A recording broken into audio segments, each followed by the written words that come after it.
ఇదే చంద్రబాబు నాయుడు గారికి చెప్తా ఉన్నా, ఇదే పోలీసులకు చెప్తా ఉన్నా. పోలీసులు ఎవరైతే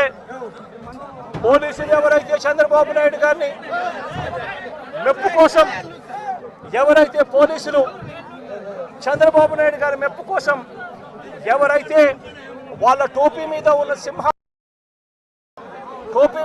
సింహాలకు సెల్యూట్ చేయకుండా చంద్రబాబు నాయుడు గారికి వాచ్మెన్ల కింద పనిచేస్తా ఉన్నా ఆ ప్రతి పోలీస్ అధికారికి చెప్తా ఉన్నా, ఎల్లకాలం చంద్రబాబు నాయుడు గారి పరిపాలన సాగదు.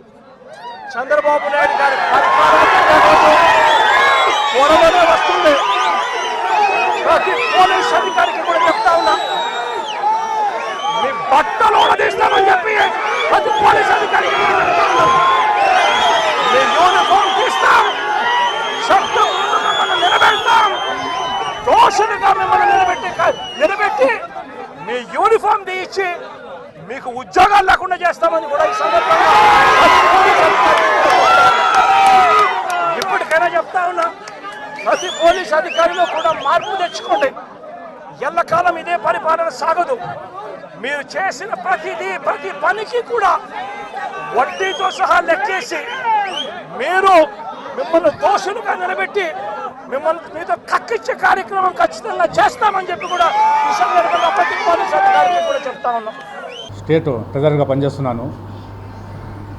నిన్న ఉమ్మడి అనంతపురం జిల్లా, సత్యసాయి జిల్లా రామగిరిలో మాజీ ముఖ్యమంత్రి వైఎస్ జగన్మోహన్ రెడ్డి గారు పోలీసులను ఉద్దేశించి కామెంట్ చేసి, పోలీసు అందరి బట్టలు ఊడదీస్తాం, మీ ఉద్యోగాలు పీకేస్తాం అని మాట్లాడిన మాటలను మేము చాలా తీవ్రంగా పరిగణిస్తున్నాము. ఇది హేయమైన చర్య, చాలా బాధాకరణంగా మేము దీన్ని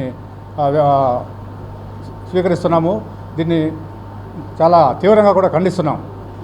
జగన్మోహన్ రెడ్డి గారు, మీరు ఒక విషయం గుర్తుపెట్టుకోవాలి, పోలీసు ఉద్యోగం అంటే అంత ఆషామాషిగా రాదు. ఇది ఎంతో కష్టపడి డిగ్రీ చదివి పోటీ పరీక్షల్లో పాల్గొని కొన్ని వేల మందితో పోటీపడి ఆ పోటీలో తీవ్రమైన ఒత్తిడిలో వాళ్ళు పోటీలో నెగ్గాలి. రాత పరీక్షలోనే కాదు, శారీరక దారుఢ్యంలో పరిగెత్తాలి, రన్నింగ్ చేయాలి, హై జంపు, లాంగ్ జంపు, ఇవన్నీ శారీరక దారుఢ్యం ఉంటే కానీ వాళ్ళు ఈ పోలీసు ఉద్యోగానికి అర్హత సాధించరు. ఇవన్నీ సాధించినా కూడా వారికి ఈ యాంటీసిడెంట్స్ వెరిఫికేషన్ ఉంటుంది. అంటే సత్ప్రవర్తన కలిగి ఉండాలి. ఒక పోలీసు ఉద్యోగంలో రావాలంటే అతను సత్ప్రవర్తన కలిగి ఉండాలి, ఎటువంటి నేర చరిత్ర ఉండకూడదు. ఇవన్నీ సద్గుణాలు ఉంటేనే వాళ్ళు పోలీసులో ఉద్యోగానికి రావడం జరుగుతుంది. అవన్నీ వచ్చిన తర్వాత కూడా సుమారు 1 సంవత్సరం పాటు వాళ్ళు అతి కఠోరమైన ట్రైనింగ్ చేయవలసి ఉంటుంది. ఈ ట్రైనింగ్లో కూడా అక్కడ ఉండే ఆ ట్రైనింగ్ సిస్టంలో ఎంతోమంది కాళ్ళు చేతులు విరిగి మధ్యలోనే రావడం జరుగుతుంది. కొంతమంది ఆరోగ్యంగా కూడా వాళ్ళు ఇబ్బందులు పడి మధ్యలోనే హార్ట్ అటాక్లు వచ్చి వెనక్కి వచ్చే పరిస్థితి కూడా ఉంది. కాబట్టి ఇంత కఠినమైన ఉద్యోగం వాళ్ళు ట్రైనింగ్ పొంది ఉద్యోగం వచ్చిన తర్వాత ఆ యూనిఫామ్ అనేది కూడా ఒక రాజ్యాంగబద్ధంగా వాళ్ళకి డిజైన్ చేసి ఇవ్వబడిన యూనిఫామ్ను మీరు చాలా సింపుల్గా మేము ఊడదీస్తాము, పబ్లిక్లో నిలబెడతాము అని బహిరంగంగా ఈ విధంగా మాట్లాడడం అనేది చాలా హేయమైన చర్యగా మేము భావిస్తున్నాము. దయచేసి మీరు మరొకసారి ఇటువంటి వ్యాఖ్యలు చేయకూడదని మేము ఈ సందర్భంగా మీకు డిమాండ్ చేస్తున్నాము.